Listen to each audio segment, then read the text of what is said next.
সর্বপ্রথম আলোচনা করা যাক র নেটফ্লিক্সকে নিয়ে। তো এবার ডাব্লিউডাব্লিউ র নেটফ্লিক্সের জন্য একটি অ্যাড তৈরি করেছে, যে অ্যাডটি টিস তিনি বারবার দিয়ে আসছিল এবং সেই অ্যাডটিতে দেখা গিয়েছে রোমান রেন্সকে, কোরি রোডসকে, গুন্থারকে, র্যান্ডি অর্টনকে, লিভ মর্গানকে, বেকি লিঞ্চকে, বলতে গেলে ডাব্লিউডাব্লিউর অনেক বড় বড় সুপারস্টারকে সে র নেটফ্লিক্সের অ্যাডটিতে দেখা গিয়েছে।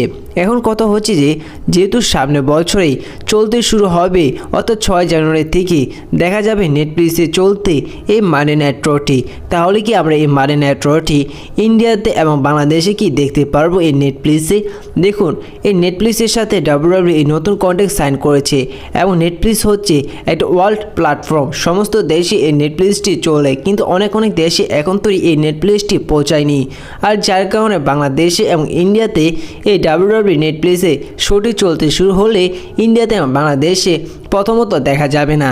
কিন্তু একটি বিষয় জানা গিয়েছে যে যখন নেটফ্লিক্সে ডাব্লিউডাব্লিউ শোগুলো চলতে শুরু হবে এবং যে সমস্ত জায়গায় এই নেটফ্লিক্সে ডাব্লিউডাব্লিউ শোগুলো দেখা যাবে না, মার্চ মাসের পর থেকেই সমস্ত জায়গায় নেটফ্লিক্স পৌঁছে দিবে এই ডাব্লিউডাব্লিউ শোগুলো এবং ডাব্লিউডাব্লিউ এই সমস্ত জায়গায় পৌঁছে যাবে এই নেটফ্লিক্সের মাধ্যমে। এবং নেটফ্লিক্সের পক্ষ থেকে এই জানা গিয়েছে যে সমস্ত জায়গায় এখন তো নেটফ্লিক্স পৌঁছায়নি, সে সমস্ত জায়গায় এবার ডাব্লিউডাব্লিউর সাথে যুক্ত হওয়ার পর সে সমস্ত জায়গায় পৌঁছে যাবে।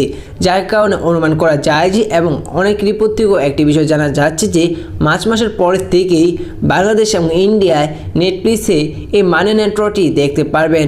এবং এই মানি নাইট র নয়, এবং সামনের বছর পুরো নেটফ্লিক্সে আপনার ডাব্লিউডাব্লিউ দেখতে পারবেন ইন্ডিয়া এবং বাংলাদেশে। তার জন্য আপনাদের কাজ করতে হবে, যখন নেটফ্লিক্সে মানি নাইট র এবং ইন্ডিয়া এবং বাংলাদেশের জন্য অ্যাভেলেবেল হবে তখন আপনারা নেটফ্লিক্সটি কিনে নিতে হবে। তারপর আপনারা নেটফ্লিক্সে ডাব্লিউডাব্লিউ শোগুলো দেখতে পারবেন। আলোচনা করা যাক 60 টাইম ওয়ার্ল্ড চ্যাম্পিয়ন জন সিনাকে নিয়ে। তো আপনারা যেমন জানেন যে 2025-এ জন সিনা তিনি ডাব্লিউডাব্লিউ থেকে রিটায়ার্ড হয়ে যাবেন এবং 2025-এ অনেক কিছু অ্যাচিভ করতে দেখা যাবে 60 টাইম ওয়ার্ল্ড চ্যাম্পিয়ন জন সিনাকে। এখন কথা হচ্ছে যে 2025-এ সে 30th রয়্যাল রাম্বল উইনার হতে পারে জন সিনা। দেখুন, এত বড় অ্যাচিভমেন্ট জন সিনা তিনি নিজেও নিবে না, অপরদিকে ডাব্লিউডাব্লিউ এত বড় অ্যাচিভমেন্ট জন সিনাকেও দিবে না। আর জন সিনা নিবে না, তার কারণ হচ্ছে জন সিনা তিনি বারবার, আপনারা যেমন জানেন যে বড় কোনো অ্যাচিভমেন্ট নিতে চায় না জন সিনা, তিনি সেই সমস্ত বড় অ্যাচিভমেন্ট তিনি নতুন রেসলারকে দিতে বলেন। যার কারণে এবার 2025-এ 30 ম্যাচ রয়্যাল রাম্বলটি উইনার হওয়ার জন সিনার তেমন কোনো সম্ভাবনা নেই। এখন অনেকেই বলতে পারে তাহলে এবার জন সিনা হয়তো এলিমিনেশন চেম্বার পেপার-ভিউ উইনার হতে পারে। দেখুন, সে জায়গায় জন সিনা 2025-এ এলিমিনেশন চেম্বার পেপার-ভিউটিও উইনার হবে না। বলতে গেলে এইবার রেসলম্যানিয়া 41-এ জন সিনাকে কোনো ওয়ার্ল্ড হেভিওয়েট টাইটেল বা আনডিসপিউটেড টাইটেল ম্যাচ খেলতে দেখা যাবে না। তাহলে এবার জন সিনার জন্য রেসলম্যানিয়া 41-এ প্ল্যান কি হতে পারে? দেখুন, এবার বর্তমান অনেক রেসলিং রিপোর্ট থেকে জানা যাচ্ছে যে এবার জন সিনা এবং লোগান ফলের একটি সিঙ্গেল ম্যাচ দেখা যেতে পারে এবার রেসলম্যানিয়া 41-এ। আর এই ম্যাচটি হওয়ার সম্ভাবনা অনেকটাই রয়েছে। আর দ্বিতীয় ম্যাচ হলেও হতে পারে, সেটি হচ্ছে যে ব্রন বেকার এবং জন সিনার মধ্যে একটি সিঙ্গেল ম্যাচ ইন্টারকন্টিনেন্টাল চ্যাম্পিয়নশিপের জন্য। সে জায়গায় ব্রন বেকারকে জন সিনা হারিয়ে তিনিও ইন্টারকন্টিনেন্টাল চ্যাম্পিয়ন হতে পারে। এই দুটি ম্যাচও হওয়ার সম্ভাবনা অনেকটা রয়েছে রেসলম্যানিয়া 41-এ। এখন কথা হচ্ছে যে তাহলে কি 70 টাইম ওয়ার্ল্ড চ্যাম্পিয়ন না হতে পারে জন সিনা? দেখুন, সামারস্ল্যাম পেপার-ভিউর দিকে জন সিনা তিনি 70 টাইম চ্যাম্পিয়ন হওয়ার সম্ভাবনা অনেকটাই রয়েছে, কিন্তু রেসলম্যানিয়া 41-এ জন সিনা 70 টাইম চ্যাম্পিয়ন হওয়ার তেমন কোনো সম্ভাবনা নেই। তো এই বিষয়ে আপনাদের কী মনে হয় তা অবশ্যই কমেন্ট করে জানিয়ে দিবেন। এবার আলোচনা করা যাক 6 জানুয়ারি নেটফ্লিক্সের রটিকে নিয়ে। তো আপনারা যেমন জানেন যে 6 জানুয়ারি নেটফ্লিক্সে যে রটি হতে চলেছে, সেই রটি এক পর্যায়ে রেসলম্যানিয়া লেভেলে হতে যাচ্ছে। যার কারণে সে জায়গায় রকের মতন বড় বড় রেসলারদের রিটার্ন করতে দেখা যাবে। তো এই বিষয়ে জানিয়ে দিই যে সেই জায়গায় বড় দুটি ওমেন্স রেসলারও রিটার্ন করতে পারে। প্রথমত রয়েছে শার্লেট প্লেয়ারের চেয়ে সবচেয়ে বেশি রিটার্ন আসার সম্ভাবনা রয়েছে, সেটি হচ্ছে যে বেকি লিঞ্চের।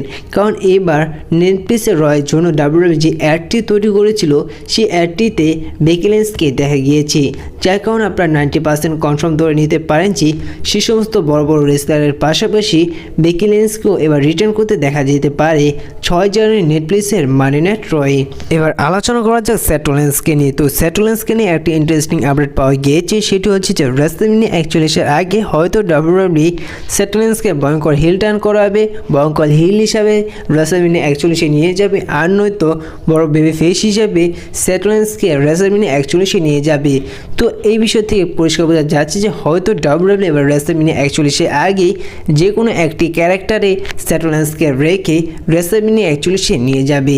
তো আপনাদের কি মনে হয়, সেথ রোলিন্স কি রেসলম্যানিয়া 41 হিল হিসাবে যাবে নাকি বেবি ফেস হিসেবে যাবে, তা অবশ্যই কমেন্ট করে জানিয়ে দেবেন। এবার লাস্ট স্টোরি নিয়ে আলোচনা করা যাক, সেটি হচ্ছে যে 6 জানুয়ারি নেটফ্লিক্স রটিকে নিয়ে।